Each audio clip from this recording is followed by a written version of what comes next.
Good evening. Heck yeah. Good evening, guys. Still jabbering with the backstage people because we are excited. They are going to be fun. They're talkative. We're talkative. It's Wednesday night and we're close to a holiday. So I think everybody's kind of in a mood. Everybody's excited to be out of work. I think unless you're in some kind of line of work, I would not maintain. You are off tomorrow too, and we're going to enjoy some fantastic food. If I can taste it, every year it seems like this happens to me personally. I don't know if you could tell or not, but I'm kind of getting congested. I get a chest cold every year right at Thanksgiving. I'm not a huge food person to begin with, but the one time a year I actually want to taste food, it seems to be head cold and I don't taste it. So unfortunate, but I'm going to push through that and just quit whining and complaining here. Got some stuff to touch on. I kind of did something a little different this week and want to go through some of what we did last week with John Mission Morris and his son. Chance, fantastic show. If you did not see that, and I know this is getting old, go back and see it. And I think this is kind of rubbing off because we get a lot of people back in the replay gang, people hitting likes and stuff way after the videos are posting. So if you can't see us live, don't feel bad about it. Just jump in, throw a comment in, tell us, hey, man, we're here. Good show. Thanks for putting them on. It's helping us out big time. And our numbers are very close to where we kind of set for a year goal, and we're just about there in 8 months. So fantastic. Appreciate everybody that does come out every week. That's been super fun, and hopefully that continues to go that way. So going to thank the replay crew first out of the group. Number one, messages all week and a half rolling in. Shauna, hey, replay gang every few minutes. Well, every show length or so, but an hour apart. But Shauna went back and watched everything and replay ganged and liked and all of that. And we definitely see that difference and we appreciate it 100%. Same with Mark Middlestead. He was in there, left, right, in between, getting all kinds of messages from him, replying to him and laughing about some of the old episodes and stuff. So good to see that. Roe, Sammy went back and saw a few. Sammy for bull pythons. I think Jamie has kind of a double duty shirt on down there. Texoma and Sammy kind of went together on some pink shirts. But if I turn around, it'll be really obnoxious. But yes, it's Sammy the bull on the back. Right. He is on 15 Minutes of Lame. Everybody knows that competition is going on right now. So if Sammy's your guy, go over there and vote. Make sure you jump over and cast a vote his way. But there's so many good people. I truly feel bad when I look at the list because there's like 6, 7 people I would instantly vote for, and you can't vote for them all. So whoever your guy is, your girl, your group, whoever that is, go over there and vote. It's a fun thing. Everybody kind of gets to get into that as a community and push one or the other to the top. So it's fun seeing what everybody produces on social media, the different reels and commercials. Super fun. They're so clever. It's a cool deal. Way more clever and together than I would be in that scenario. It's fun to watch. Be an absolute nightmare. If it was left to the Forge crew to generate that material, it would not be good, guys. So do not put us in that scenario. But shout out to the Whiskey Bomb Network too. They shout us out every week. We've got balls and things right before us. They come on. Well, it depends on what time zone you're in, but we're going to say the best time zone, the central time zone, is 7 o'clock every Wednesday night, right before our show. They had Fear to Fascination on tonight, so good show. If you did not catch it, or if you're coming over to that, thanks for jumping over here, but go back and watch that too. Hit their replay crew. I'm sure they're going to appreciate that. So one other note, I guess, just from the week, we do get feedback, and we do try to pay attention to it. We're not a huge show. We're not big names, obviously. We're just doing our thing, and we're enjoying it. We're having fun with the guests we have, getting them a little spotlight, getting us a little spotlight to say what we are, who we are, and how we feel about certain things. The stuff we put out there is purely our opinion, guys.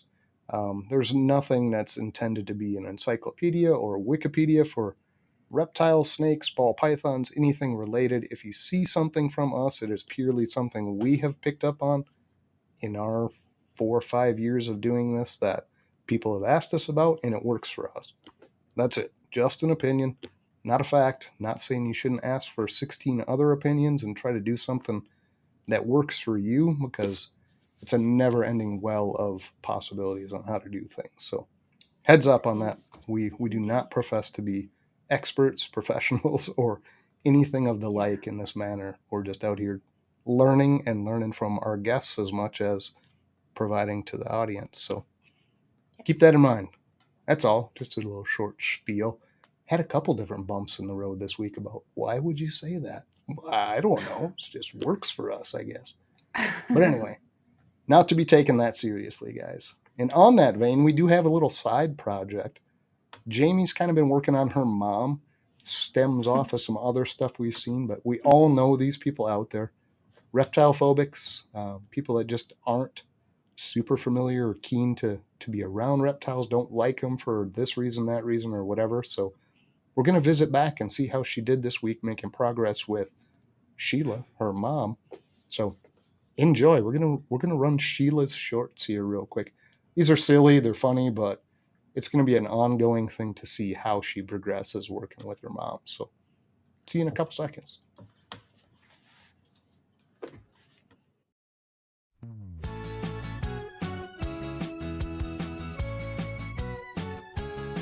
Sheila don't like reptile, no siree. Doesn't like them on the ground or in a tree. She doesn't want to see them day or night. Just bringing them up and you have a fight. Sheila the reptile phobic, we all know one or two. Sheila the reptile phobic, is there anything we can do? What would you think if you ran into a baby hippo in the woods? What? What would you do Baby if hippo. you ran into a baby hippo? I have no fucking clue. What if it was a snake? I would run the other way. Yeah. It cracks me up. Sheila. It cracks me up too because like hippos are dangerous, but they're kind of cute. It's not a reptile, so maybe it's safe, but if it's a snake, she's running. She's beating It's feet for so the other side of the funny. woods. She sees a hippo and just stands there, but a little snake comes and she's out. Yeah. So not Too a good. lot of logic and not a lot of sense, but sometimes that's just the way it goes. So Yeah. Jamie's going to keep catching her out in public and trying to slowly lean her over to being okay with reptiles. So Yeah. on all those notes, guys, let's get into who's here tonight. Let's say hi to everybody, or at least a short list of them. James Perry, was nice hanging out with you in Discord the other night. Anyone who does not have our Discord and is interested, shoot us a message. We'll shoot that over to you. Vance, what's good? Got your shirt on tonight, brother. Always good to see Vance in here. Stop over to his show Saturdays, midday. We got Josh at Having a Ball. Appreciate you too, Josh. Your shirt is on the way. Custom hot seat shirt, I believe, going to you. And we got Mark Middlestep. There is our replay gang for the last week and a half or so, man. He was just hammering out those episodes. Maybe that's what the hammer's about. Nah, it's probably for the forage, right? Yeah, probably. Got Sammy. 15 minutes of lame competitor right there. Go vote for Sammy if Sammy's your guy. I don't want to tell you he has to be your guy, but he maybe could, should, would be your guy. So jump over there and vote. Got James B., the background artist. Sooner or later, he's going to start posting his art. I keep watching on his Instagram to see that stuff come up, but good to see you in here as always, James. We got Joy. That's one of Jamie's sisters. She helps with those little video clips by kind of pushing Sheila along into an answer of some sort. Into an ambush. On film. Into an ambush, yeah. That's how Tim. That's how a mom would feel. Right, ambushed. Yeah. Tim's here every week. That's our dad. He's sitting on the couch kicking back. Tim's going to have a segment pretty quick here, too, called Timeless Tim. We're going to let him drop some little gems of wisdom just because, well, he's older than us. He's got to know something we don't know. So wisdom clips coming from Tim pretty quick, too, guys. Got DDM. These guys are local to us. Dustin and Melissa, super nice couple, have gotten several animals from us now and continue to just stay in touch and, pushing things locally here as well as the other community people. So here it is. It's a Whiskey Bomb Network, and that's got to be T Keys. That's Profit right there with the Keys logo. So appreciate you, T. If you did not see their show, again, go back and watch it. Fear to Fascination was a great guest. Jason, did you have his music yet? Or I don't have a tambourine or bagpipes anymore. Okay, all right. Oh, Well, we're man. going right past that. Sorry, Opel. I'm going to have to get it some other time, buddy. Appreciate you stopping out, though. Brave.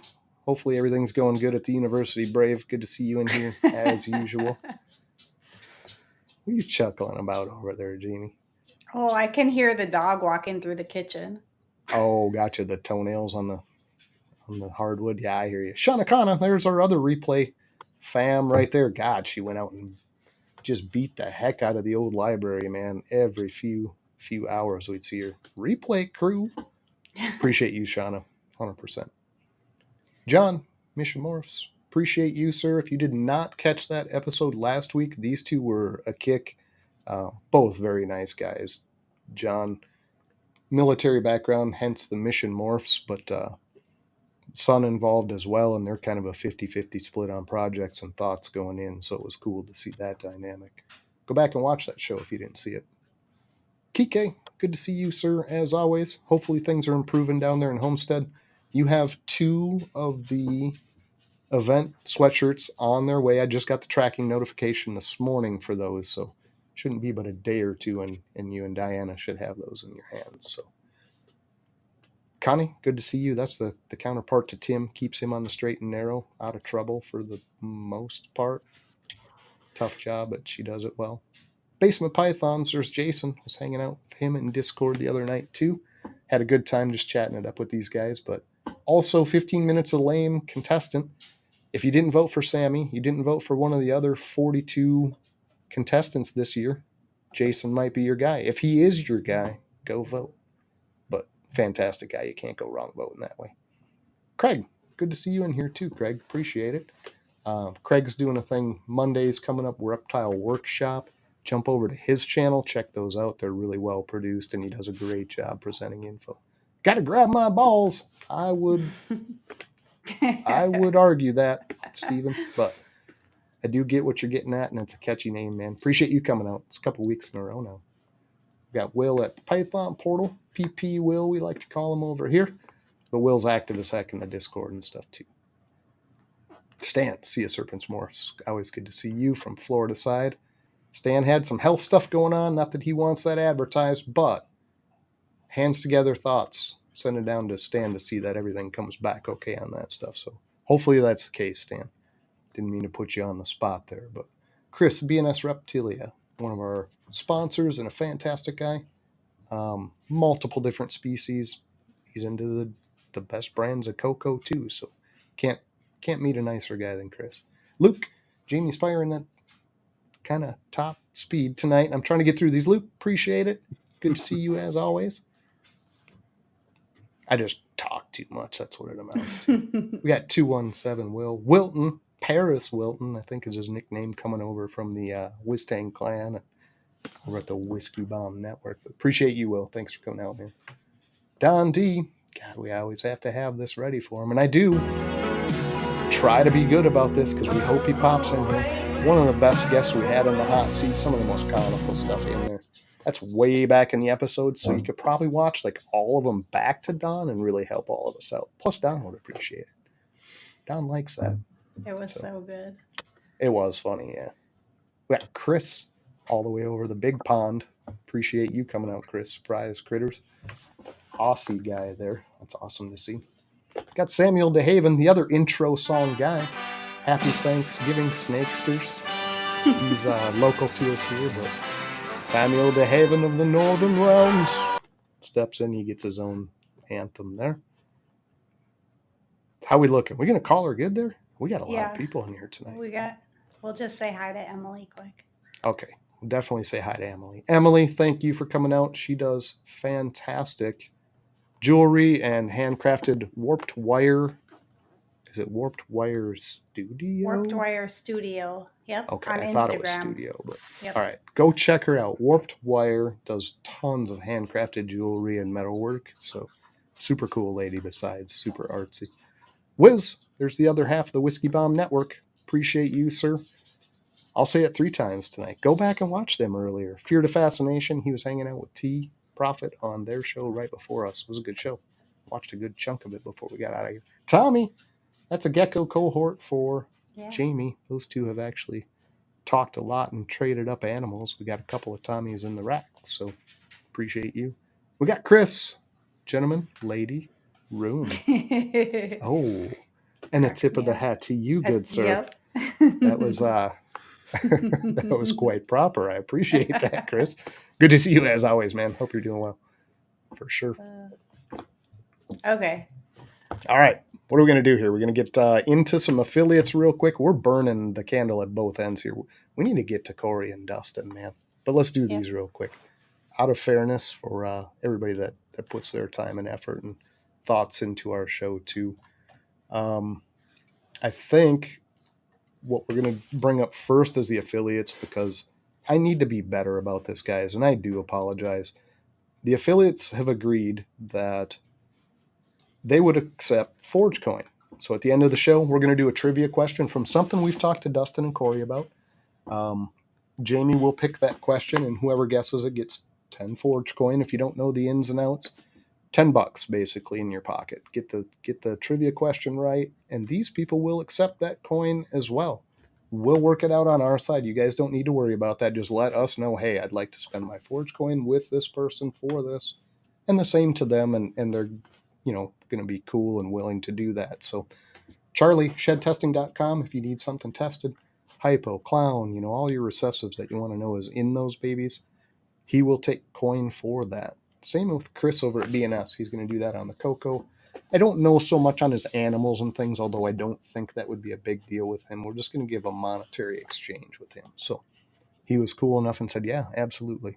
Angel Caro, he's going to do all the 3D printed stuff. Hides, hooks, water bowls, perches, shipping perches for chondros and things like that hold your animal secure in the shipping container. So cool stuff over there. And the same with Jamie and Carl over at Graceful. They're going to do the same thing with the printed stuff. They do a lot of the same. They do hides and bowls and things too. Some custom logo work on some of that. But Tub they will tags. also do tub tags. Yeah, little things that kind of make your daily routine nice and your snake room customized to you and your brand. So all cool and very, very awesome of them to jump in and say, hey, we'll take coin for that. So if you've gathered 50 coin and you want a shed test, you probably got 10 extra coin there. Get a shed test from Charlie and we'll take care of it. So anyway, something to think about, and we appreciate them 100%.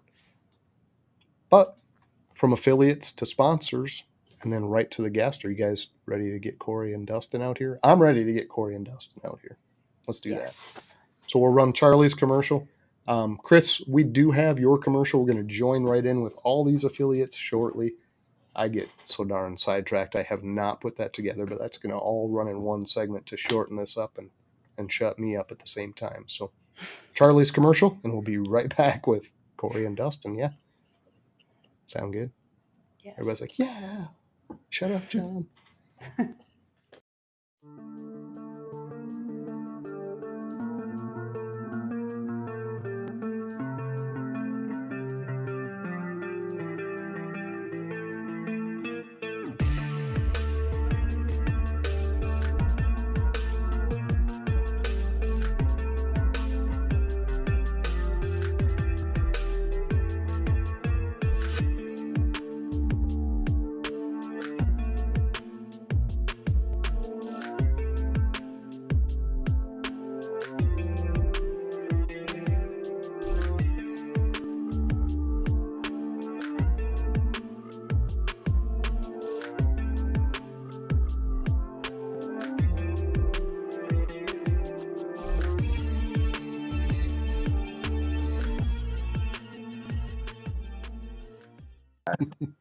Cold in your lungs.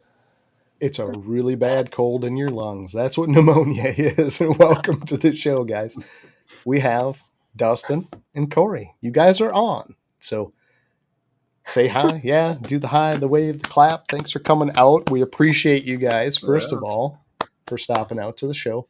It's been kind of a long time coming. We reached out quite a while ago, like a lot of people have said, and you guys rightfully took your time and you wanted to be comfortable with the process and you wanted to be prepared for just getting out in front of people. And I think that's smart and it's totally fine.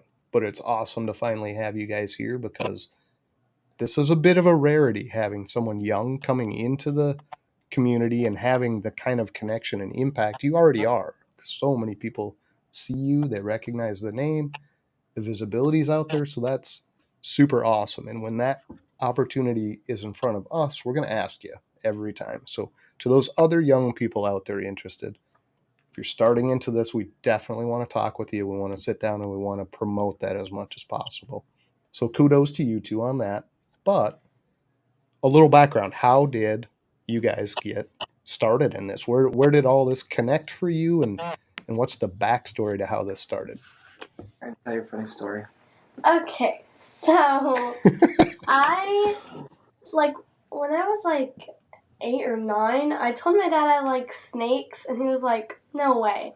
So he took me to, like, the zoo, and there was a little, like, obviously it's in a glass container, and it was eating, and I was like, wow, that's so cool. And my dad's like, well, there's obviously glass there, so she's probably going to be scared when there is no glass. So he took me to my cousin's house, which had a lot of snakes. And before he even told me I could, I was like already in the bins getting all the snakes out, and my dad was like, oh, she's like not joking around. So for my 10th birthday, I got my first ever snake. Nice. Okay. Very nice. So on this dive into the bins, like, these were already someone's pet. I mean, these weren't like, they were handled and these were pets, but were you familiar with them at all? I mean, did you know the types of snakes or what you were looking at, or? No, I had no clue. I didn't even know what was in those bins. I was just opening them and digging in them.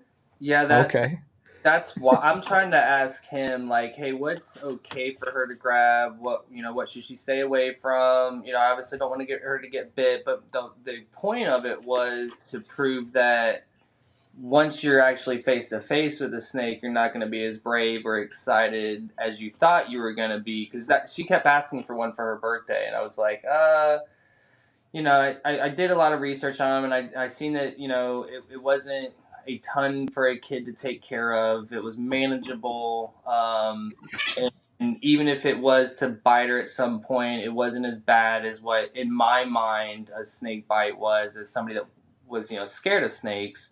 I thought it was like going to take her arm off, like most people do. So I'm going out there thinking, all right, yeah, she's going to get terrified when it comes down to it, not be able to do this. But let me first make sure what she can and can't grab, so that way she doesn't actually get bit. And I turn around and she's pulling it out, like she's like holding it, like, is this one, what is this? And she's got, just like, whipping it around. Look at this. And these weren't yearlings; these were sub-adults, probably 800, 900, 1,000 grams. Mm-hmm. Now that I know what I'm looking at, and I mean she's pulling it out, no problem. And I was like, oh gosh darn it! So I guess I'm gonna have to get her one for her birthday. Which then led down the rabbit hole of, like, if she's gonna have a cool animal, I gotta have a cool animal. So I went out. The first thing that like really caught my eye was a dreamsicle. So when she got the albino pied, I was like, well, I'll make a dreamsicle. And so I got the lavender het pied originally to get to make dreamsicles, and now I want obviously have gone down the rabbit hole. I want to make some really cool dreamsicles, and I'm looking for a really standout male to go down that path with. Gotcha. So this first visit, is it all ball pythons here, or is it different things mixed in there, or what was the situation when you went to visit this first place? When I went there was like lizards and stuff, which I'm not really afraid of lizards, because at like my grandma's, there's like just lizards, and I always pick them by the tail. So I wasn't really afraid of that. So they had other stuff than like ball pythons, and he even had like hognoses and stuff like that. I don't know if he had the hognose. Okay. He's the kind, he gets so many different things, and he'll more rescue things, get them up to health, and then give them off to people as different pets and stuff. So he's always got so many different weird things that he's got going on. And the picture that she's got with the kangaroo, that was out at his house. So we go out there and you just never know what's in his backyard or coming out of his room. He just got a rose-breasted cockatoo. That was like the new thing that he got. He's got a couple like Siamese cat. It's always something different. Just an odd mix. Gotcha. Yeah. Okay, so obviously you're a dad and a daughter, but do you feel like this was like a start of a closer connection to stay connected with your daughter, or was that kind of already in the works, or was this like something you both saw as a way, hey, I can stay more connected with you in this, or did you kind of already have that going with different things? Yes and no. Like she's coming to an age where she's getting out of a lot of the stuff she was into as a little kid, and she was starting to get to the point where, like, you know, friends are cooler than parents. You know, she's got everything figured out. Way smarter than both me and her mom combined. Yeah, she has all the answers, and a lot of times, I mean, she's a really smart kid. And she does really well, so I mean, I'll give her a lot of credit. But this was definitely something that I am doing to try to hold on to that as long as I can. And, you know, I definitely think she gets to use it as like she gets her favorite pet and gets as many as she can. So, she kind of gets the benefit from it. And so I guess we had stuff, but I guess this is just another thing that was added that I think will keep us together longer because of how into it she is. Yeah, that's kind of more what I was getting at. I mean, obviously, a father and daughter are going to be connected forever, but there's things where you're like busy and actually detailed work into together, or you share the interest. You know what I mean? And this is something that you can really stay really close and connected in, just kind of through osmosis. I mean, just the fact of talking about the snakes and hanging around each other is that added time of connection that you won't get through a sport that you drop them off at, or you know. She won't. She comes home and, like, you know, like I'll do most of the cleaning and stuff, but like I have her pull them out, and we try to handle them. We try to handle all the snakes at least twice a week for at least about an hour, so that way they're very socialized and used to everything.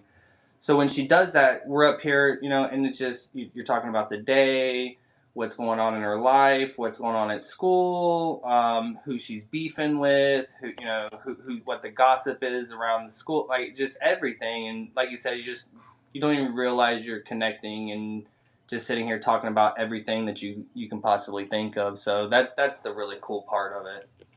Yeah, and that's fantastic. And that is something that even with Jason and Jamie and I as adults, when we get together for our time to discuss projects, to discuss what we're going to buy, what we're going to move and things, even as adults, we find that time connects us better through the gaps in that time, right? So you've got your main topics, but all the filler stuff between is, oh, and by the way, how was your day?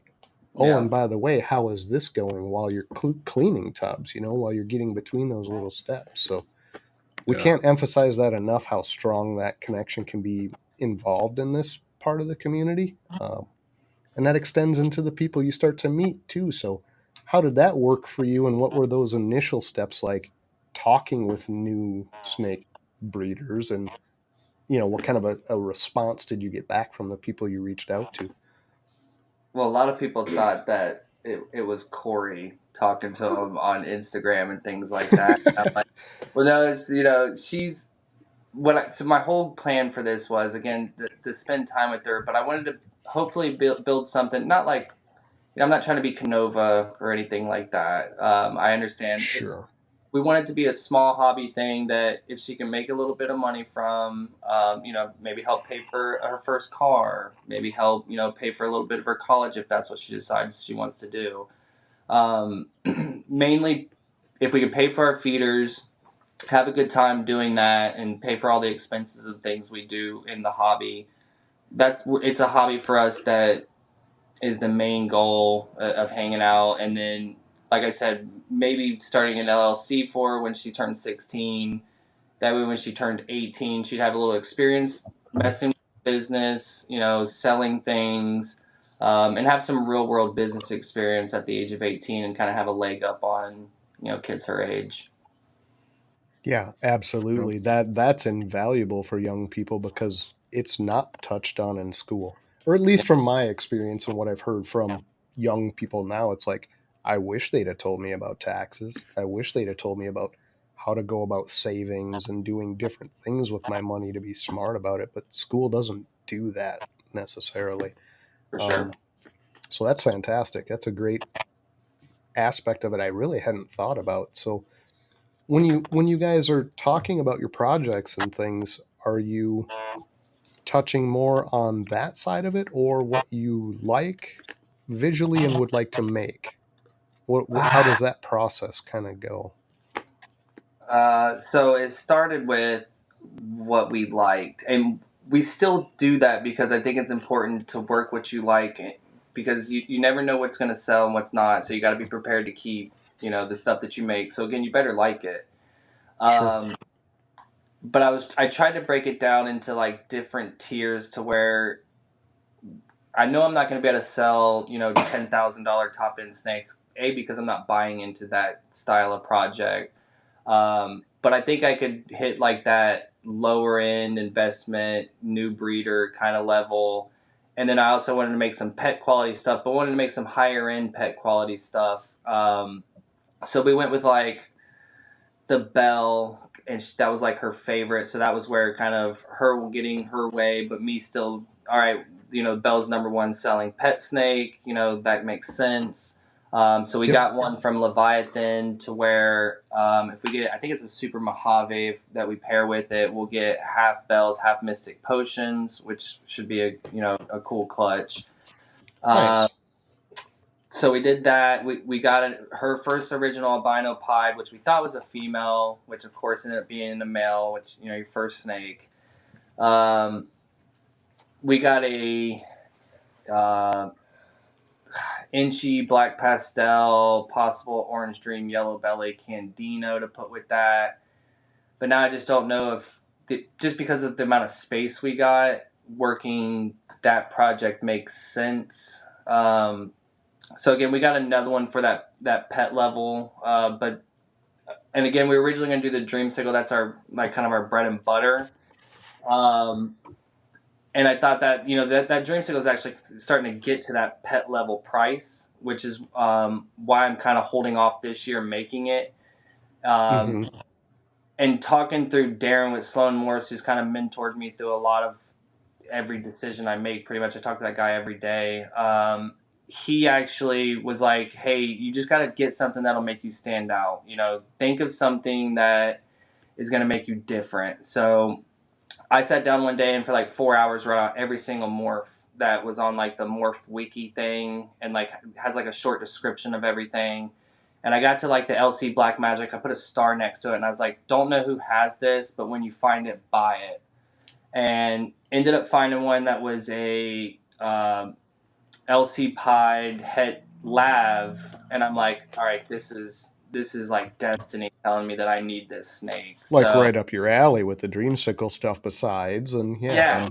And it's different, there's only one person I know that's working the LC Dreamsicle line, and I was like, this is a way, I can do more stuff with it, and just, kind of taking my own route, but this is a way for me to kind of stand out. So I got that and ended up paying a little bit extra and getting a package deal with also a Mandarin that was a double het Dreamsicle. So really the goal with that is to mix the LC Mandarin Dreamsicle all into one snake. There you go. Nice. And that is kind of a nice, small, narrow path. I mean, there aren't going to be a lot of people on that. So you kind of insulate yourself a little bit in that way, which is cool.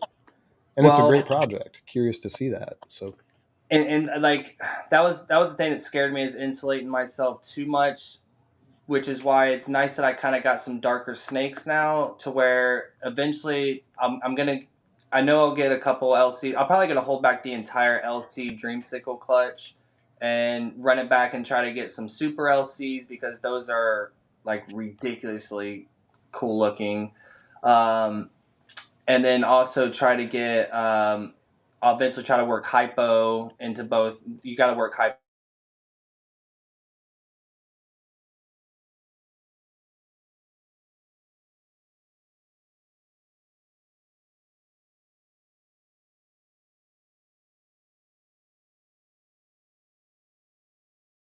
not only have to go down that dreamsicle path since it's, the LC Pied Het Lav. Absolutely. Corey, I was just about to ask you. So, you hear what your dad's doing, and you have a good image in your mind of what these are going to look like, right? What if you had anything to say about, like, hey, we need to put this in here, or we need to get some of these? What are your thoughts on something you'd actually like to just pursue for the sake of you making? Well, I'm not really good with like the different oh my gosh, morphs. I'm sorry. That's okay. But my dad usually does all the morph stuff, and Okay. I mean, I know morphs, but he's like really good at it. Like, he talks about morphs I don't even know, so like he's usually the one who does that. But Gotcha. I don't really know anything to really add to the projects because he does all that, and I trust him with that. Good. It's good that you trust him. I don't know. I looked hesitant. Do you trust him 100%? Yeah. The answer is yeah, Corey. It's okay. But if you see snakes out there, what draws your eye? Maybe I should put it that way in a different sense. Is it color? Is it pattern? Do you like super colorful, bright stuff? Do you like black and white stuff? What's interesting to you and what you see? Well, I like colorful stuff, and I really like the lavender because it's like purple, and I really like that. But I like bright colors and sometimes patterns because like a lot of the patterns are just like really crazy. Like, I like some of the patterns when they like pixel because that's really cool. Sure. Yeah. So it's like paint stuff or super granity stuff. Maybe calico kind of gets real pixely towards certain areas. That kind of a look. The LC's starting to do that too. It's got this black that's coming through the yellow and giving it a real granite look. Nice. Okay. Yeah, that portion of LC I'm not familiar with. It's a gene I'm not that up on. I've seen some dark examples, example snakes, but not how it interacts so much, Yeah. Cool gene for sure. So I guess, and we talked a little bit about this before the show, but when you come into something like this in your age group, how do you feel your peers see this, Corey? Do they see it as weird? Do they see it as super awesome? Do they see it as like scary? What's the general consensus in your age group? Because we don't have a clue about your age group, I'll be honest. So you're the expert now for a few minutes here. Well, usually whenever I tell my friends about the virus snakes, they don't believe me, so I usually end up sending them pictures, and they're all like so surprised. Like, some of my close friends, they're like very surprised, but some of my friends I'm not very close with, they don't really care. But whenever I tell them that like I go on podcasts and I have an Instagram, they're like, wow, that's so cool and stuff. And I like it a lot because I feel like whenever people think of me, they can be like, oh yeah, she's in like Snake Podcast and stuff like that. Yeah. The kids well, you are now for sure. The kids think the social media aspect is like the coolest thing. The coolest part, yeah. Yep. And it is. And you know what's kind of okay about that is it kind of overrides that hesitation or a little bit of fear about the animal itself. When they see somebody and they're comfortable with it and they're just chilling and they're on YouTube and they're on Instagram and they have this animal, it's like the fear of that animal gets downgraded, right? And it just makes it a more acceptable thing. And I'm completely cool with that. I think it's awesome, actually. Because we need that, Look what Charlie's got going here. I was going to say, when her friends come over, they're very curious. They'll reach out and they'll like, want to poke it or just touch it. And I'm like, it's not going to go crazy and all of a sudden try to, eat you or anything. Yeah. So they're usually curious. And I teach middle schoolers, so I teach, her same age group, and they're always very curious about it. They'll ask me, Mr. Bay, you buy any new snakes? And stuff like that. So the fact that I'm hoping that I change some of that mindset, because I've had a couple kids be like, "Can I get a snake from you?" And I'm like, make sure that that's okay with your parents first. But, Right. The curiosity definitely there with her age group. Nice. So Charlie, that's awesome. He says, if the young lady needs any snake shed tested for the first couple, let him know. Just message him on IG. He'll do that for you. He's going to take care of that if you got questions on what you hatched or is something in one of those babies. Let Charlie know. And Charlie's always good that way. He's awesome. Huge community guy and cool of him to reach out and do that. But, Thank you, Charlie. So are you going to run into that in your first couple pairings here? I guess I should ask that. Have you paired things and have you had any success with that yet? We haven't even gotten a male yet, to be honest with you. I've got the 3 females lined up for that project. But with the market where the market's at, the only girl that I had up to size, she's 1,500 grams right now, is the lab het pied. And unless I got something really crazy as a male, really all I'm making is dream sickles, and I'd probably hold 1 or 2 of those back if I could. Which means I would be left with, 2, 3, maybe 4 animals, because, first clutch probably you're getting 4 to 6 eggs, not the biggest of clutches. Maybe holding back 1 or 2 of those. What am I going to go to a show with like 2 or 3 animals on a table? So I was like, why not just grow her up another year, really take my time to find the male that I want. And by next year, I'll have all 3 of these girls up to size and should really get some stuff going. And then I should also have the Belle up to size to have some stuff with her.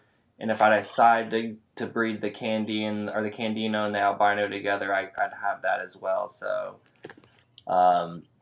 like I said, I think waiting right now to have more of a selection, because again, I don't want to have like 2 snakes or 3 snakes on a table and then just be albino het pieds, and have to have very certain somebody I want that. So, and a fantastic strategy anyway. I think people do fall into that pit, and we have too. We've bought males way before we needed them.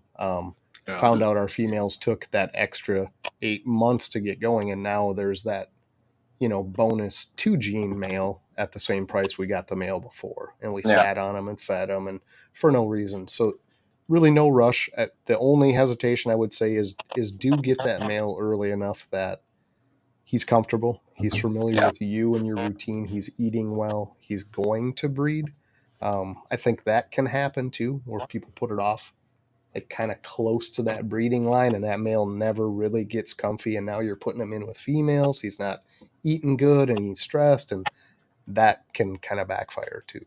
So well, give him that 4 or 5 months, to be settled. I'm looking now, and we were at Tenley ready to buy, and we just had I had the worst luck that month. We had $7,000 in car repairs pop up, and then our fridge started to tinker, and I was able to mess with it, and it still went out on us, and I'm buying a new fridge in the next day or 2 because it's Black Friday, because I was able to tinker with it to at least get it to they're running good deals on Black Friday, I'll bet I'll buy one then. But if that wouldn't happen, we went there with the all intent to buy a powerhouse male to bring home and get ready. But I've saved some money up, and I've been looking back around, and I'm getting to the point where I'm ready. But the thing that sucks now is the winter season's coming and shipping is going to be shut down. So either way, I'm gonna figure out what I want. I'll probably buy it over this next couple months and either pick it up at March Tenley or I don't know. I'll figure something out. Yep. It'll be perfect. Exactly. So we didn't touch on that at all. You talked about the shipping and weather and concerns like that, but you guys are located in Ohio. Okay. Right. So you're right on you're not as bad as us as far as that freeze zone and 6 months of non-shippable weather, hit or miss. You guys are kind of more on that. You got 3 months where you're basically shut down, right? Probably December through late February, somewhere in there. Yeah. Okay. So it doesn't hinder you as much, but still a concern.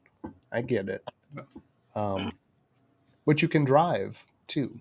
in your case, you can go 4 or 5 hours south. We got to go like 14 to get into somewhere we can pick up a snake. You know what I mean? So it's a bit of a bear. I mean, people don't talk about location being a factor so much in this because there is the shipping and there are things going on all over, but we feel it up here, and DDM can kind of attest to that. It's pretty tough if you don't have people close to you that you're familiar with and you can kind of work in and out of. We're not getting to anything from this area, so kind of a weird aspect, but yeah, that's cool that the young people see it the way they do. I'm kind of still curious though, do they really have an interest in the reptiles? Do they see that part of it as being cool, or purely just the, hey, I got this attention, I'm on social media, I'm doing this podcast? Do they dig the animals? What do you think if you had to guess, like what percentage of kids really do like the animals? I like... No, he's asking how many of your friends, like, what percentage of your friends, like, do you think, like... Yeah, like in your peer group. I should have clarified that better. Probably not a bunch. No. Like, whenever I tell my friends that I have snakes, they freak out. But then whenever I tell them that I have the Instagram and the podcast, they're like, ooh, nice. And then they start to get hooked. Have you had any of your friends over to actually see the snakes at all? Yeah, sometimes when I have my friends over, I'll show them my snakes, I'll hold my snakes, and sometimes they'll even touch them, which only happened a few times. Yeah. That's cool. Yeah. Pretty hesitant. Guy-girl mix, does that seem to make any difference? Are the girls braver than the guys? I feel like they kind of are sometimes. I mean, I don't really have guys over, so I wouldn't know. Yeah, boys don't come, to this house. Is that just stating fact, or is that like just for future reference? A little bit of both. Okay. So the reason I bought a 2-story house is to put my daughter on the second floor of it. Crank this up in the castle. Right. That's funny. No, I mean, in age groups, you see such a weird mix anymore. Where they have guy friends, they got girlfriend, you know what I mean? And I didn't know, so. But good on you, Dad. I agree. Got some neighborhood friends that like come over and stuff, but like inside the house, that don't happen. That don't happen. Gotcha. Okay. So that just cracked me up. I got my eyes watering a little bit, so let me focus again for a second here. Well, while you're doing that, I do have another question. Yes, please do. That was comical. Kind of going back to, so you had talked about you do a lot of the cleaning. I'm just wondering what's the breakdown as far as taking care of the snakes? Do you guys do a lot of it together, or do you kind of split stuff up, or does it change from time to time? So he does the cleaning, I do the handling. So he usually changes water bowls, and I just handle the snakes because he's too scared to touch them. Okay, she just had to throw that in there. She also does the feeding too. Okay. A lot of it. I recently got bit on feeding day, so he's going to be taking over tomorrow. Yeah, that happens. It's happened to the best of us. Well, I had the Mandarin in a quarantine tub, and she comes out so quick. So, like, I was like, all right, I'm going to lift the lid up. And I think a mixture of when I lifted that lid up and she was coming out, Corey went to go in, and she just blew past the rat, and she got her, like, up on the knuckle. And she didn't wrap or anything and just kind of quickly hit her. And I think it kind of scared her more than anything, or just, like, the shock of it. Because instead of even saying, ow, she was still holding the tongs with the rat. She looks over at me and just, like, this face of, like, what do I do? What happened? Yeah. Kind of started was like, did I just get bit? And I'm like, yeah, I'm pretty sure. And then it started to bleed on her, and I'm like, yeah, you got bit, girl. Yeah. Well, I'm glad it happened. Now I know what it feels like, and I'm like, well, what does it feel like? She's like, she kind of like was like, just kind of like scratched my hand like that. Like, that's it. And she's like, do you want to go find out? And I'm like, no. I did not want to go find out. So now she's been walking around. She walks around like she owns the snake room, and I'm just like the helper around here. And that is not true. Well, the bites aren't horrible unless they wrap. If you get a wrap, it's not great. they hang in there for quite a while, and it can be pretty uncomfortable. But you're gonna bleed for sure. They got really sharp teeth, and it's almost guaranteed you're gonna bleed. So it was so quick. Like it was just like a blink. Yeah.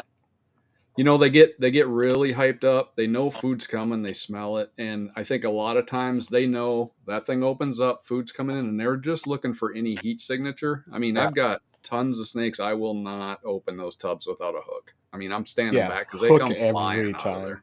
Yeah. That's what I can't say that enough. Yep. Because it's like a two-sided thing, and we do hear it all the time, like, oh, you use a hook for ball python, blah blah, and we're like, well, it's not good for us and it's not good for them. Like, if that goes wrong, it's terrible for them. It's not good for us. Just use a hook. It's not that hard to stay that extra foot back, and like, why stress them too, you know? Yes, does it happen very rarely? Yes, very rarely, but it only takes once. And we had I should emphasize why I say this, because we did have a girl, and it wasn't a bite on us, but it bit really oddly and twisted when it took the rat, because they wrap, but she broke several teeth and I think probably her jaw, but she was sick for like a year and a half with a swelled up face. I mean, we gave her antibiotics. We had, she finally recovered, but it took forever. So why like do that to your animal? Do you know what I mean? And it wasn't a bite on us. She just took the rat really oddly. But if she bites your hand and you pull, that's going to happen almost every time. That's it's not going to go well. That's what I've told people. They're like, well, what are you going to do if it bites? They're like, it's going to happen at some point with the amount of snakes you have and the amount that I handle everything. I know it's going to happen. I said, I'm more scared that I'm going to be shocked from it and I'm going to jerk and, hurt the snake. It's, with how sensitive their teeth are. Exactly. Yep. So. Yeah. That's it. It's just too quick to not do what you can to avoid it. And it sounds like your reaction was actually pretty good. If you didn't jerk away and you're just kind of like, wow, what happened here? You stayed pretty calm about it. I mean, whenever I got bit, my hand just stayed in that spot because she bit me, and I'm just like, I just look over at my dad, like, did she bite me? She didn't even let go of the rat. I was so impressed. Like, I literally grabbed the tongs of the rat, and I started panicking. I'm like, what do we do? And it's just like... Yeah. That's good. That's really good. Starts panicking, so it's just like a zoo in this room. Yeah. Yeah. That's something that, your dad was talking about. Maybe this helps pay for college. I'll tell you what, I think everybody in this chat would cheer if you decided to go to college and become a reptile veterinarian, because it's like impossible to find one unless you live in a big city somewhere. I know way back, I think year one for us, we had a snake that got a fungal infection, and there's no vets that will take care of them here. And we had to actually go almost 2 hours to the vet that services the zoo. That's the only place we could get, actual professional care for the animals. So, and such an oddity, right? Like when we had that, this had to be in like a piece of bedding, because it was that one tub, and it's fungal. Like that's like either there or it's not. Do you know what I mean? It's and it was the one snake, and we're like, how? Like everything else is in it, stayed in that one tub, and he's like, yep, it's fungal. We're like, from what? You know what I mean? Yeah. All these other snakes all around it, same rack, over here, nothing else had it, but it had to come. We had to think in like maybe one of the pieces of bedding when we wet it down, it active, I don't know. It's the oddest thing. Pretty weird. And never anything since. And we're like, I didn't even know fungus was a thing for them to get so sick. You know what I mean? But yeah, odd. So heads up on that. If you do see one acting funky, separate it right away, obviously. But like no transmission between stuff. You guys know all of the biohazard stuff. Wash the hook, wash tongs, your hands. And I saw Corey did that great on another live. Got all antiseptic between each animal, make sure that's a thing, it's good for them too. Yeah, but favorites in your collection, do you guys have favorites, and for what reason? Is it because they're nice? Is it because they're pretty? Is it because this is going to do this for me, or do you just like it because you like hanging out with that animal? Well, we both have different favorites, and they don't look alike at all. Cause my favorite is Pearl. She's a belle, and I like her because of her eyes. She's gorgeous. After a shed, her eyes are just awesome. She's very pretty, and she's a very sweet girl. But on feeding night, she's not sweet. I've got one just No. like that. Exactly like that. Most handleable snake, and she's big. Feeding night, she's ravenous. I mean, you better stand back. And it's about Whenever we first get Pearl out, she still has to get used to us, but it takes only 5 minutes, and then she starts crawling around. Yeah. She once they realize it. Oh. So has his favorite. I personally say that's the feistiest snake we have, but so I don't know why she says that's her her nice one, but it was her last birthday present. I think that's why she likes it so much. So Dustin, do you want to get that one for us, and so we could take a look? I don't hold that one. I held that one the very first day we got it, and I was like, I took a picture with it in my hand. So she made a comment one day about me not holding it. I pulled the picture up. I was like, oh look, I've held this. I held it. Yeah. I think that's the only time since then that I've held that snake. I'll hold pretty much any of the other ones except that one. Do you have? So let me put it a different way. Do you have some you'd like to show? Because we'll always look at snakes. She'll pull it out. I'm just saying. I thought he was asking if I wanted to pull it out. Yeah, well, I was teasing you a little bit, but yeah, definitely not pulling it out. All right, so Brave Corey's taking over where Dad will not tread. We're gonna. Yeah. Maybe not her. That's funny. See, told you she doesn't want to pull her out either. No, I did not say that. She's just in a hungry mood. It's just totally up to you guys. If they're being that way, no big deal. Just thought you might want to show one or two. Yeah, he's a good dad for sure.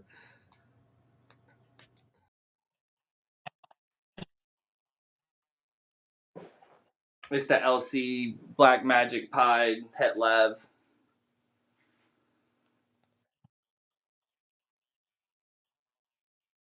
Mm-hmm.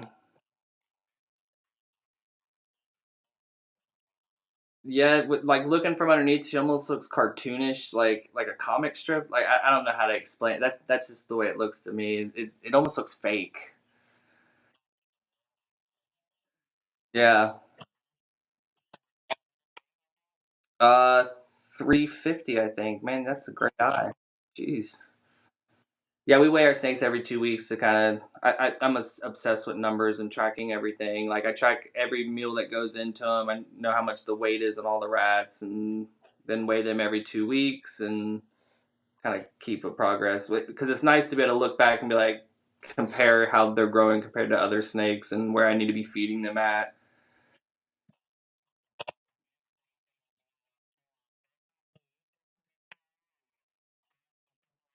I think I'm gonna sign up for one of those two soon before I get too many snakes. Because I've heard people say once you get a bunch, it's just so time consuming to enter all the information for it. But I've heard they're so beneficial and all the stuff you can do, even just down to printing the labels for the bins and things like that.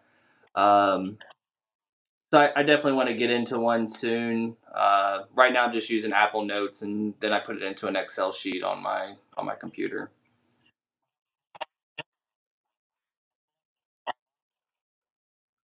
I prefer it. From being born in the 80s, I still use Excel. Yeah, me too. Yeah, and totally viable. I think on the larger collections, and I think some of the automation and integration that are built in is really nice. I mean, Husbandry Pro now has its own market. It ties to a website if you want to use their website service. It ties to shed testing with Charlie now. I mean, it's getting really integrated. So that's kind of cool. Yeah.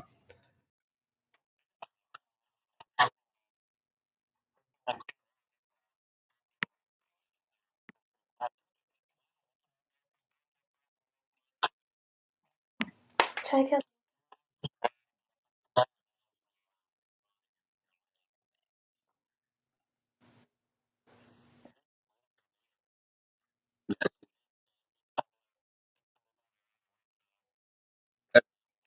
The supers of those are like they're almost like a black and gold. They're really crazy looking, and then like I said, throwing hypo and DG into that. I mean, I just feel like there's so much really cool stuff you can do.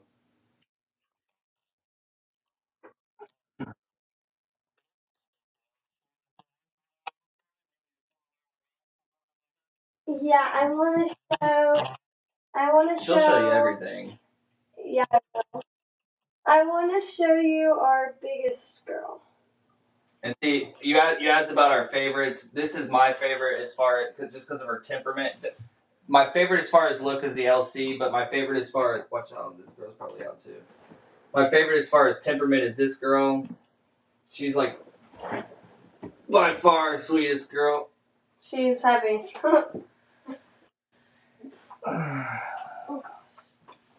Oh gosh, she is heavy.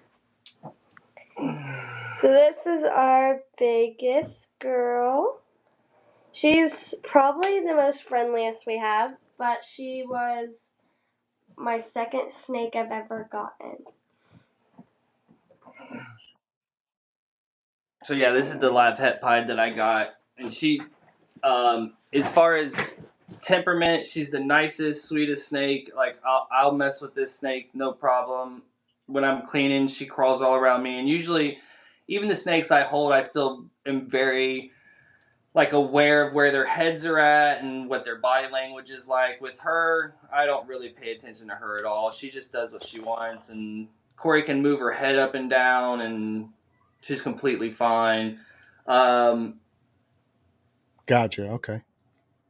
She's heavy now. Yeah. She's a big girl. Hopefully you can hear us now. John at Mission said we can't hear your questions for them when they're on the big screen. So hopefully they can hear us now. We did adjust that.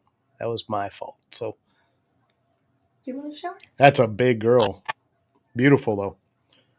What do you think she's sitting at, about 2,800? No, she's only 14, like 1450 is what I weighed her last.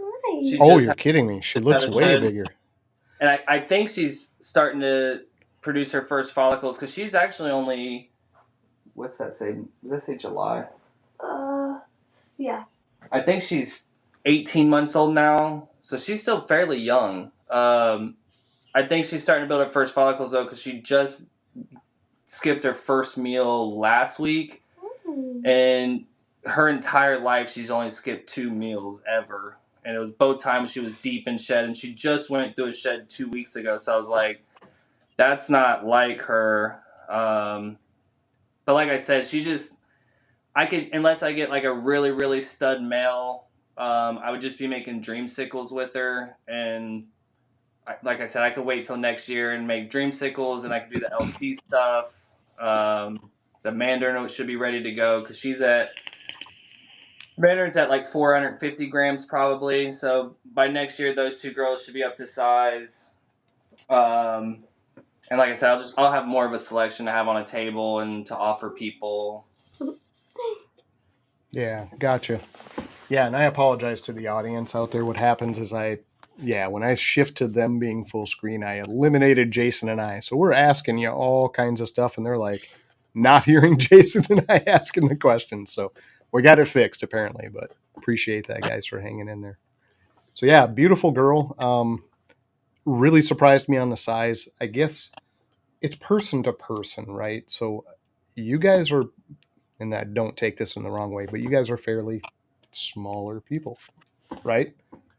Dustin, you're I'm 5. My license says 6'2". We can. Come on now, no. You must be smaller because you can kind of judge scale by people, right? And holy cats, that snake threw me off. It looked way bigger. Corey's super tall. Super tall. Okay. All right, gotcha. I'm 5'6". Okay. I'm 5'6" on a good day, I guess. He's like 5'4". No, No, my, come on, okay. Corey, be Honest, nice now. honest answer. My mom is in the chat too. She could vouch for me. 5'5" 3/4, so I get to round up to 5'6" because I have Yep. 3. That's your right. Nice. That's your Okay. right. Gotcha. Yeah, that wasn't meant in a mean way at all, guys. But the size of it threw me off. I'm like, God, that thing looks like it's 2,500 grams at least. It looked like a like big what girl. I was saying earlier, like she's the sweetest thing, but she never misses a meal. Like that's why I think she's the best snake, because I know her body language, I know how sweet she is, but when it's food time, she is the absolute champ. Yep. Yeah, absolutely. So do you have anything else back there that might want to get out here before the flames hit the screen? Because we're getting real close to flame time here, guys. I want to show Ivy. Oh wait, Ivy. I said that like I hate the audience. Hey, anyway, fuck up. Oh. I got it. I almost want to get out Snowflake just for Corey. Right? She loves Tom at Snowflake. Upstate. How many of you had, John? Jeez. Yeah. No. He's thinking I'm getting feisty with the guest talking about the size of the snake. I am curious about that too. This is Ivy. I think that she is one of the prettiest. I actually think she is the prettiest. She probably is. That yellow orange is really nice, bright. She reminds me of a cheese stick. Yeah. Yes. Yep. Colby Jack. Yep. Colby Jack cheese stick, like a string cheese. Very pretty though. Yeah, she's very pretty. Yeah, she's black pastel, inchy, acid, candino, possible yellow belly, and or orange dream. I do think that she is yellow belly because her belly is a little yellow. Yeah, she's got like the yellow flaming coming up off the side, and like she's got like a lining that edges kind of her entire belly. Yeah, the eyes are a giveaway for sure. Yeah, you're right, Stephen. It does have kind of a peach look to it. It's a very pretty snake. There's a lot going into that too. So you've got some avenues you could go with that girl. And that's what I got her for the albino pied, because I was like, well, if I got this male, like, let me get this powered stacked female, and like that, I was trying to find an acid girl, and I really wanted to try to find something to go down like the candy route. So I got her, and like I said, she's probably one of the best looking snakes I got. She's the pattern on the side, which I'm sure the camera's not picking up real well, is just ridiculous. Yeah, no, it's cool. You can see it. It's light. Cameras do fight with those albinos especially, but it's very pretty. Yeah, and this is the one that I said I got from Josh Jensen, who, founded the acid, and it took me forever to get her to eat, but now she's starting to pound some small rats and put some size on her and look really, really good. Yeah. Well, that's fun. That's fun. It's going to be something to look forward to too. Oh man, that first time she hit a rat, after not eating for it was probably 5-6 months that I couldn't get her to eat, and that first rat she took, man, was just like the thank greatest God kind of moment. Yeah, like I went running into court. I was like, guess what I did? Like, call me the master of feed. Ever since that day, his nickname is Master of Feed. Yeah. Oh, okay. I feel like that should have been a Metallica song. Maybe Master of Puppets. Master of Feeding. That's awesome. The thing that I think finally got her, she had a piece of stuck shed, and so she went this whole time and had to get small enough to shed again, and that piece that was kind of on her mouth came off, and I think it was a mix between that and Mike with Balls of Fury. Actually, I reached out to him, and man, this guy, he's got like 75,000 followers, and took the time to not only send me like a huge response, very detailed response back, but went into a snake room to shoot a video, like a 25-30 second video, showing me what he wrote and was explaining is, hey, this is what you want to try to do, have it look like this. And I did that, and it was basically, throwing sphagnum moss in there to make it feel like it had more to protection, more hide to kind of burrow into. I did that, man, and she ate that week. I was like, let's go. So, wow. What a great shout out for Mike, though. I mean, he's a very nice guy anyways, but to take that kind of time and effort to go into that, that's a hard thing to find, Well, I think it's getting more that way, though. I think we're like slowly filtering out those people that don't want to take a few extra minutes to at least try to help, but he goes above and beyond. I mean, that's awesome. What a great story of nice mentor moment. Who would you say in your group of people has kind of been those standout people? Obviously, Darren. You talked about Darren at Sloan. Talk with him daily, right?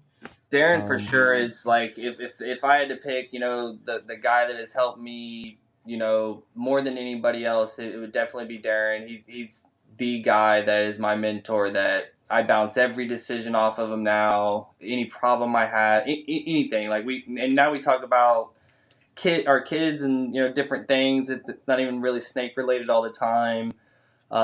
Really great guy. All these podcasts that I watch, you guys have been a real big help. Celtic on Monday nights, Wiz and Keys, Wednesday, Friday, Saturday. I think they're on every night now. Who we kidding? Right. It's getting that way.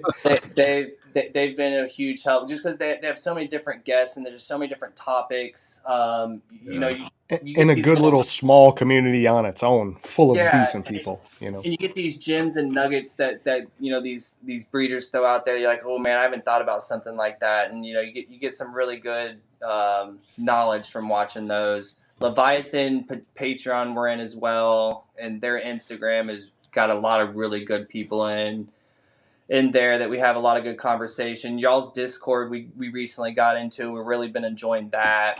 So I feel like we're a part of a couple of really small communities that, I think between the Leviathan, Darren, and the podcast that we watch, that's pretty much the bulk of what we've been doing recently.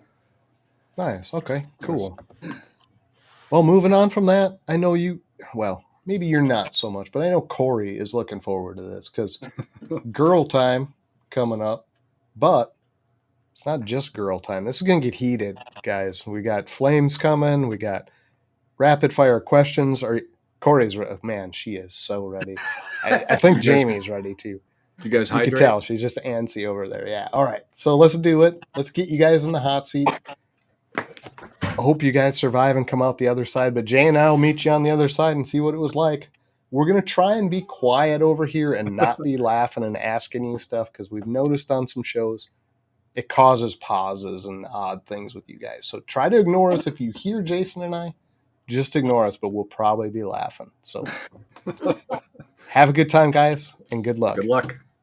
All right. See you on the other side of this mess, because it's time to play the game, guys.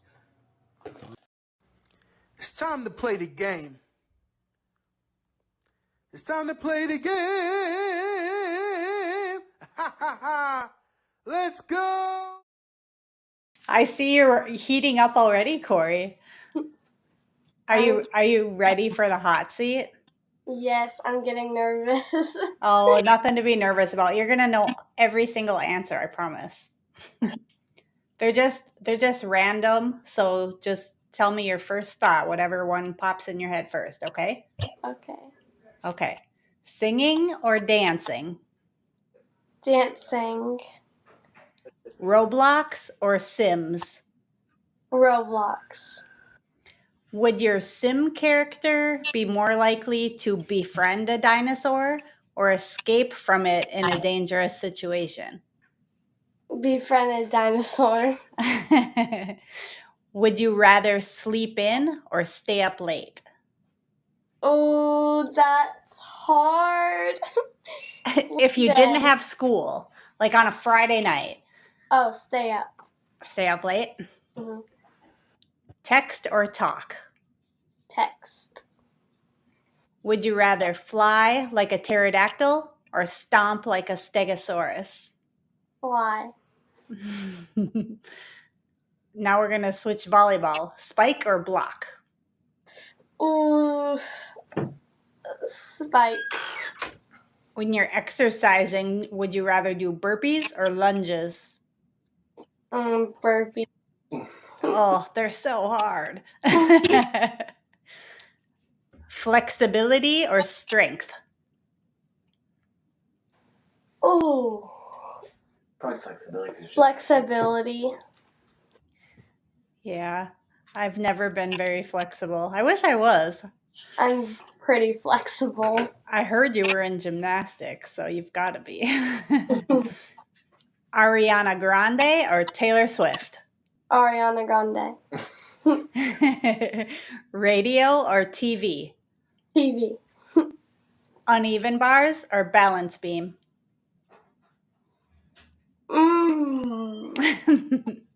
Probably balance beam. Okay. Can you do flips and still land on the balance beam? Well, I can do like cartwheels on the balance beam, but I can't do like front flips. Oh, I always think that's so amazing that somebody can land on that little beam. What is your favorite pizza topping? Just cheese. Just cheese? No meats? Mm-mm. No veggies? Mm-mm. All right. Stranger Things or Young Sheldon? Oh. Young Sheldon. Overhand serve or underhand serve? Overhand. Is it harder to do overhand? I feel like it's harder to do underhand because I always get mixed up. Right. I always thought it was easier to do underhand, but I was never in volleyball. My daughter was. I think she did the overhand, though. Mm-hmm. Would you rather live near the ocean or in the mountains? The ocean. Would you rather compete with music or in complete silence? Music. Volleyball or cheerleading? Volleyball. Would you rather learn a new skill quickly or master a challenging skill over time? Master a challenging skill. Just practice until you get it, huh? Mm-hmm. Imagine yourself in 10 years. What do you see? Oh, I can see me doing like volleyball and like doing like lots of flips. You're going to be like 22. Yeah. Yeah? You're still going to do that? Okay. I'm That's gonna awesome. be very flexible at 22. Yeah, that's awesome. All right. You survived the hot seat. Are you sweating? Yes. Time to throw Dad in the fire. All right, Dustin, are you ready? Yes, ma'am. Cooking at home most nights or regularly eating out? Cooking at home. Would you rather get trapped in the middle of a food fight or a water balloon fight? If I don't have to clean it, a food fight. Stuffing or mashed potatoes and gravy? Mashed potatoes and gravy, easy. Yes. Smother it in gravy, all the Yes, things. Would you rather attend a live music concert or a cooking class? Now that I'm older, a cooking class. Yeah. Peanut butter or cinnamon toast? Peanut butter. Marvel movies or DC Comics? Marvel. Divide household chores equally or divide tasks based on preference? Oh. Yeah, we probably divide preference. My wife's listening in the next room. I love that for you. Muscle car or off-road vehicle? Probably muscle car. A luxurious beach vacation or an adventurous backpacking trip? Ooh. Probably beach. Ooh. Would you rather attend a sporting event or a comedy show? Oh, sporting event. What sport would you pick? Probably. We're in Columbus, so Ohio State football is pretty big here. I'd probably do that. Okay. That'd be fun. That'd be fun to go to live. Yeah, the Ohio Yeah. State the Ohio State Michigan games this week. It's a pretty big rivalry. That'd probably be. Yeah. Yeah. Take that over a comedy show. Yes, ma'am. I can't say I would do the same. Golfing or hitting the gym regularly? Hitting the gym.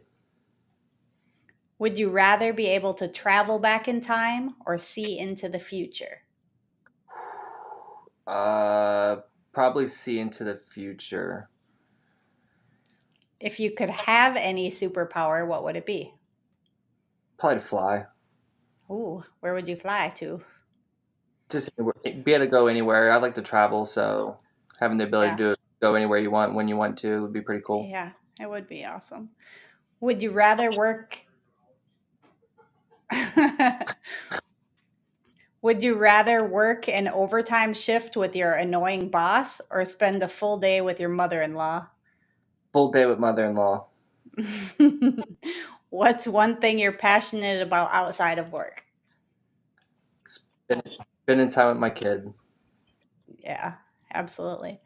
Would you rather be abducted by aliens or kidnapped by Sasquatch? Oh, if I could remember abducted by aliens, because that would be, I'd want to know all about that. Do you watch all of those like YouTube alien shows? Not that I used to when I was younger, but that is such a rabbit hole that you could go down and never come back from, truthfully. I mean, Yeah. you spend hours watching some of that stuff, and it gets out there.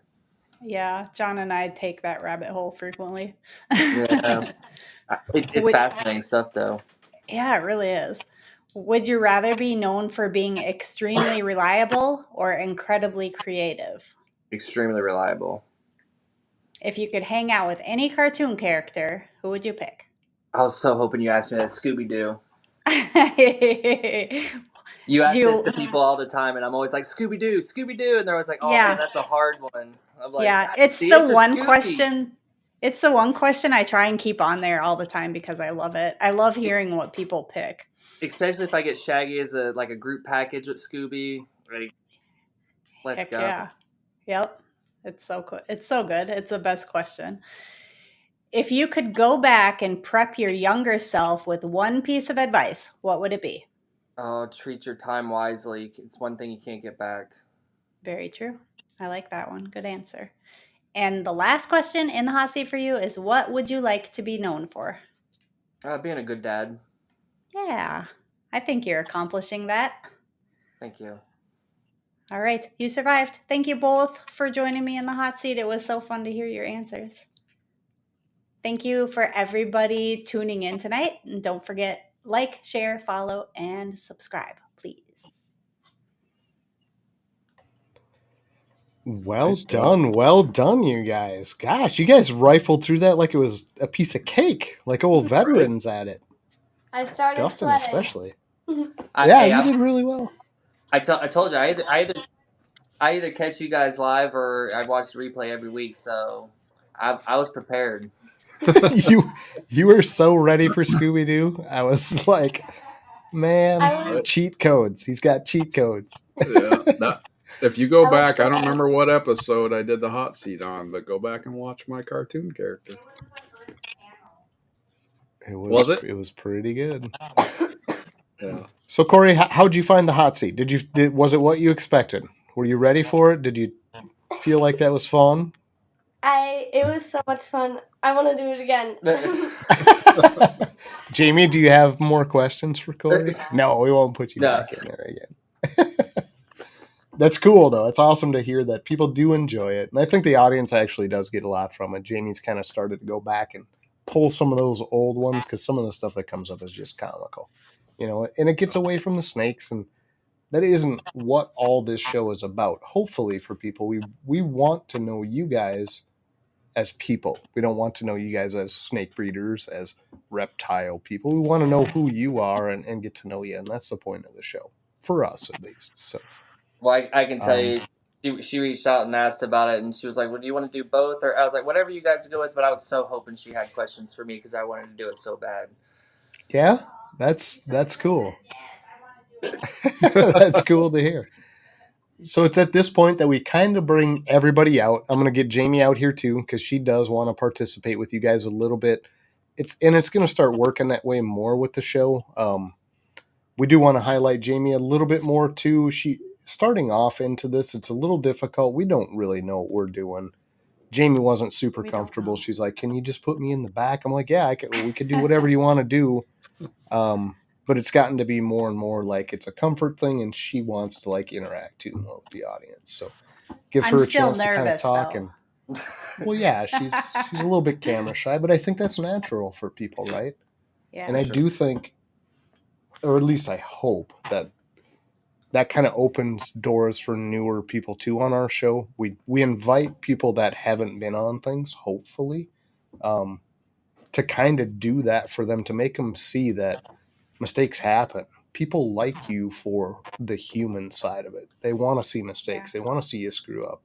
They want to chuckle with you when, you say something dumb or offhand. And that is what generates a connection and what this should all be about. It's not about being perfect. It's not about being, all knowing or knowledgeable. We picked up a lot of that through the week. Like, got a little bit of flack for something we put out there that I felt was pretty benign. Do you know what I mean? Just a benign fact about how we do a certain thing. And it was like, well, you shouldn't put that out there that way as fact. And I'm like, well, it just worked for us. So we were just saying it, chill out. Wasn't like saying you have to, it was just a recommendation kind of a thing. So we need more of that. And I think the young community needs to come in with the kind of attitude Corey has, with the kind of support that you're giving her, Dustin, as a parent, and really investing in this together. You guys, it's a cool dynamic. It's a very cool dynamic.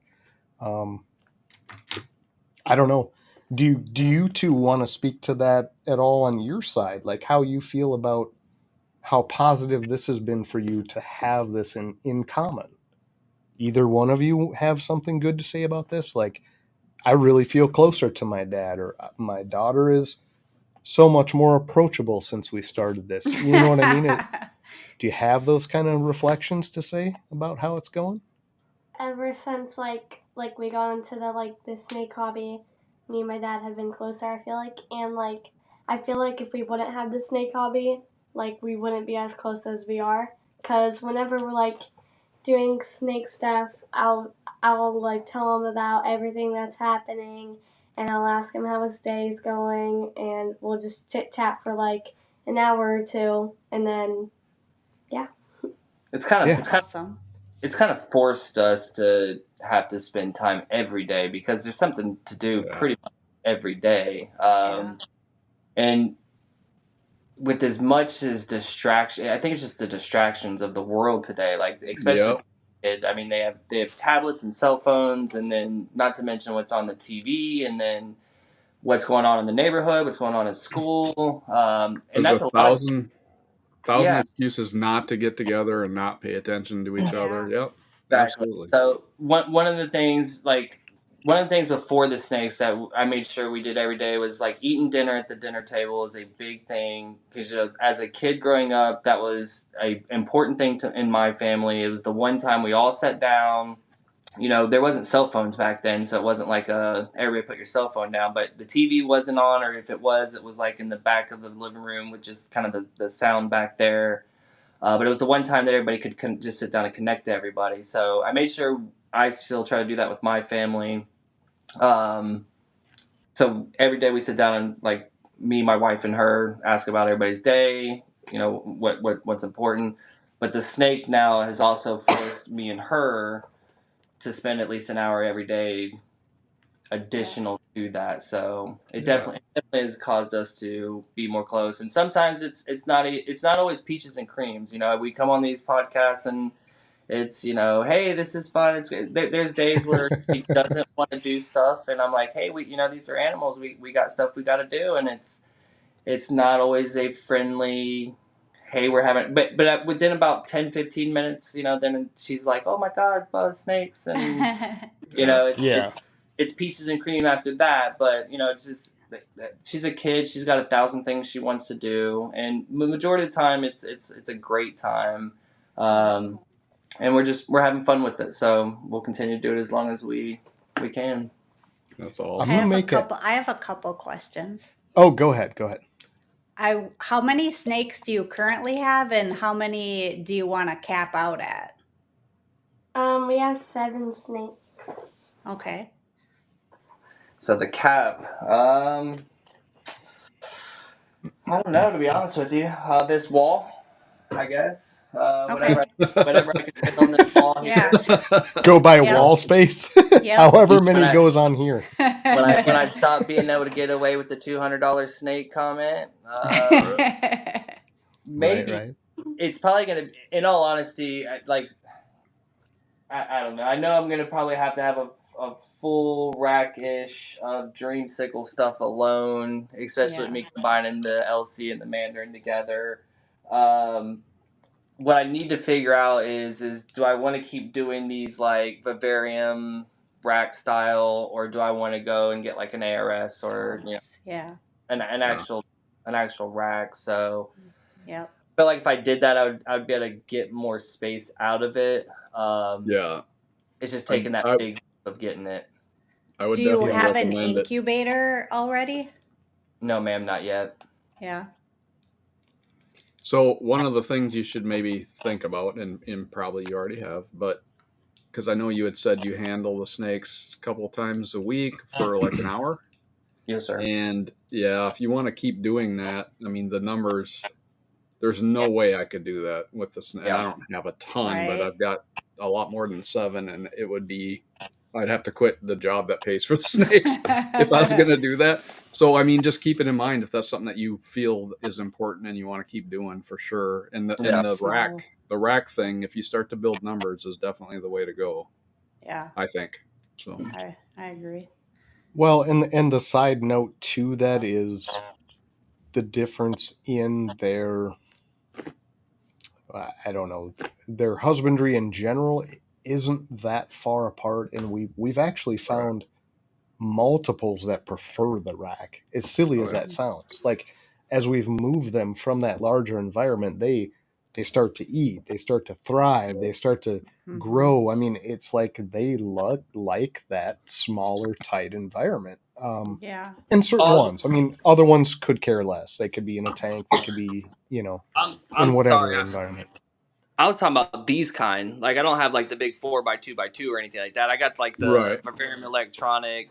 How did I not get that? Oh, gotcha. Yep. Okay. So they're still in the tub style, but I feel like that doesn't have the same space as if I had like the big ARS that goes all the way up to the ceiling. So gotcha. Yep. And still, it's like, it's a hard thing to impress upon a new person buying a snake. So they go from that environment with us.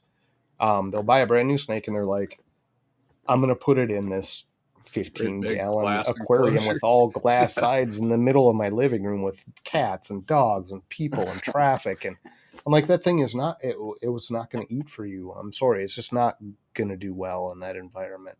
And that's hard for them to hear. And it's hard for them to impress upon the strength of being safe. And you know what I mean? Feeling, I don't want to say, again, that it's wrong to try other things. No, but some do fine in the terrarium, but it's a difficult transition for an animal, period, and a very basic animal at that. So they're extremely habitual.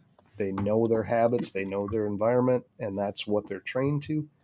They don't adjust very fast. It takes a long, long time to go between different environments. I don't think you'll be wrong to go that route. You're kind of in that scenario now with your tubs. And if you do want to go into breeding, into any kind of a project in depth, you're probably going to need to do, Freedom Breeder, ARS, whatever the larger rack systems are. Totally cool with that, man. I don't see that as an issue. Were those sea serpent expense? Yes, they do look sea serpent, right? The Reptile Basics is where I get it from. Okay.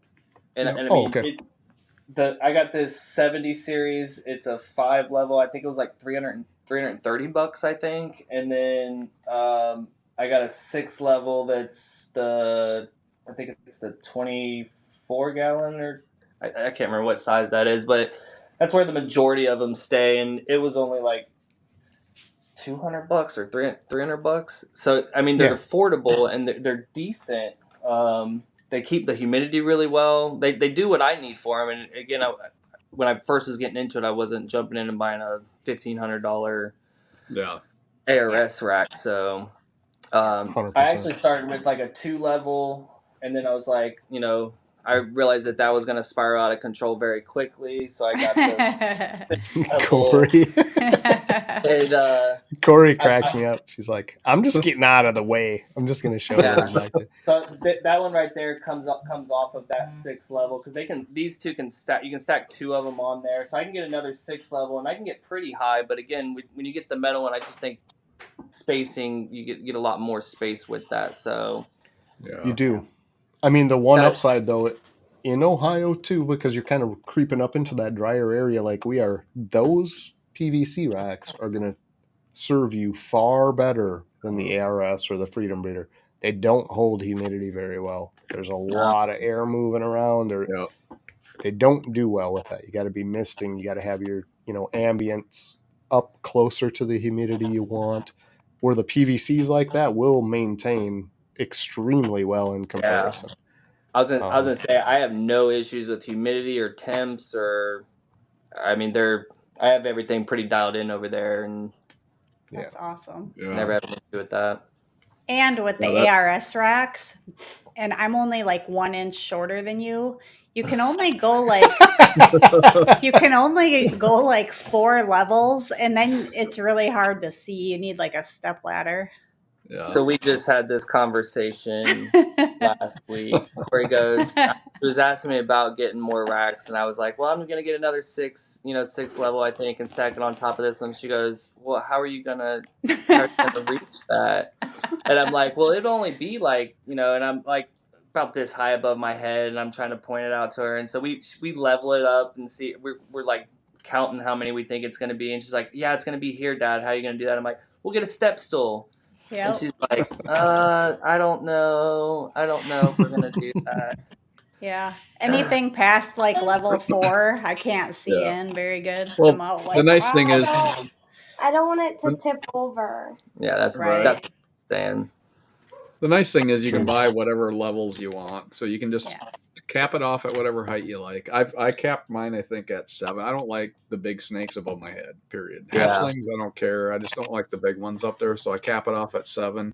And do, if I could go back before I bought any of the ARS racks, I would always do the combo racks where you got the breeder size tubs and the sub-adults mixed. I mean, that is definitely the way to go, in my opinion. For sure. I have another question. Oh man, Jamie's loving being out here. Look at all these coming out. I know. Who came up with your logo? Is there a backstory to the logo with all the like galaxies and stars and stuff? So I sat down one day and did it, and I was trying to do something that was like candy, kind of candy related, because the K and D kind of sounds like candy when you say it. K and D. Yeah. And we were at the time thinking about working the candy project. So I tried to put like candy stuff in there, but I also wanted it to be, because again, I wanted it to be more her thing. I wanted it to be like more kiddie instead of professional, and more like, I wanted it to look like it was like a hand painted, like something not a kindergartner would bring, but like an elementary school would bring to you. But a little bit better than that to be able to use as like an actual logo. So that was kind of my thought process behind it. And I just sat down one day and I probably spent about 6-7 hours playing around with that thing and getting it kind of the way I wanted it to look. Nice. Yeah, for sure. And what's cool is I'm so sorry. I was going to say, I think I was talking to, when I was talking to Wiz and Keys, like eventually when she gets older, she could rebrand it into being something that shows, hey, I'm older now. were more professional, and she could, you know, do a different style logo. Yeah. Yep. That's what I was going to ask, if there was any thoughts of changing it when she grows older. Yeah. I like the candy K&D. I do too. I would That's pretty just cool. let that ride. I mean, all the way up. Yeah. And people will get to know it. And they're going to have some kind of legacy feel to that. Like, this is where it started, and this is what I want to be part of. Yeah, especially if you guys are going continue about it, on with the candy stuff. Yeah. Yeah. Absolutely. Well, sweet. I can't say enough how thankful I am you guys came out to the show. We appreciate you both. We got a rock star on my right, and we got a super supportive groupie dad on the left. And I mean that in the best light. I really do, Dustin, because it's impressive how much connection you guys have, how much time you're putting into this, the effort going both directions, honestly, because it felt like work, right, to begin with, but don't you both kind of look forward to it now? Yeah. I mean, you both are like, oh, I can't wait to do this part of it, right? For sure. To some degree, aside from cleaning tubs. Nobody likes that. Right. Yeah. So it's awesome to see that, and we do need to push that forward through the community. None of us are going to be around if that doesn't happen. And I think your example is like the perfect conduit for that to go through, you know. Mm-hmm. Show a dad that's doing really well with his daughter. Show a daughter that enjoys her time with her dad, even through weird, awkward growing ages and things. And it's like, that's a cool connection. It is. It's super cool. Yeah. So props to you two. People keep talking about saying stuff like that, and like I honestly, through her whole life, I just wanted her to find something she was passionate in. I didn't care what it was. I want you to find something you're into, and then I will help nurture. And me and her mom both will help nurture and foster, which is why she's tried, you know, cheerleading now and gymnastics, and now getting into volleyball. Like, again, I don't care what it is. Just find what you're passionate about, and me and your mom will be behind you for it. So this is something popped up, and you know, we're seeing where this road goes. Yeah. Lucky girl, Corey. Mm-hmm. Super cool. Yeah, lucky girl, lucky dad too. I mean, that's a two-way street, and it looks like it's a really well-built two-way street. I mean, that traffic's going perfect. So congrats to you guys, man. I just got one more quick little question for Corey. Okay, Jamie, what do you got? Jamie's loving it. Are you interested, or are you wanting to ever do your own show or podcast or videos? Mm-hmm. Have you and your dad talked about it? No, we haven't talked about it, but I want to. I want to make my own podcast when I grow up. Yeah. That'd be awesome. Do it now. You don't have to wait. Yeah. You could record little videos. It would be fun to watch. Yeah. Well, she does do a fair bit of that, right? I mean, as far as like shorts and things and reels, and I mean, we have your link below, so people go check out Instagram, because I think Corey does most of that, right? What I'm trying to tell her though is, at least from what I've heard from all you guys say, is YouTube's a whole nother beast than Instagram. So, you know, once she's got the Instagram thing kind of figured out, and she's like cool with doing that, and is ready for that big next step, then you know, we'll figure something out. Yeah, very cool. I look forward to it. I know 100% Dad is going to help. I can tell already. Sure. So, well, if you're going to do it, this is a great community to do it in. There's going to be a lot of support, which is nice. Not true everywhere in YouTube, for sure. For sure. Yeah. Not true everywhere, period. But we've been super thankful for that. Most of the community is really good about things.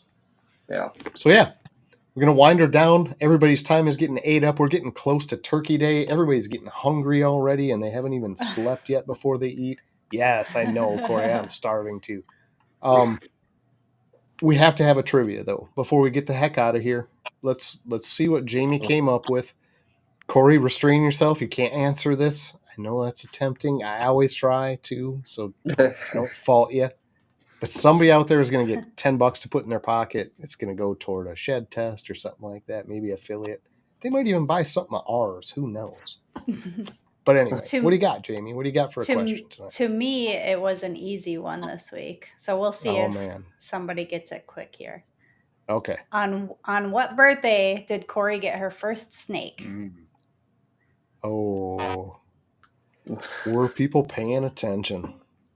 I don't even know if I know the answer to this for sure, but I think I know.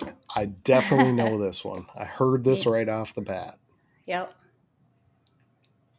Whoa, we got tons of answers. Holy, the answers came in fast as heck. Yeah. I see two of them that Is that the one? That's the one I thought James it was. Perry. Yep. I think the Silent Assassin came in at the right date and the fastest by 1 second, if you can believe that. Yeah, it was so fast. So we get a little timer on our side. Not everybody gets to see that, but we get a timer when these roll in.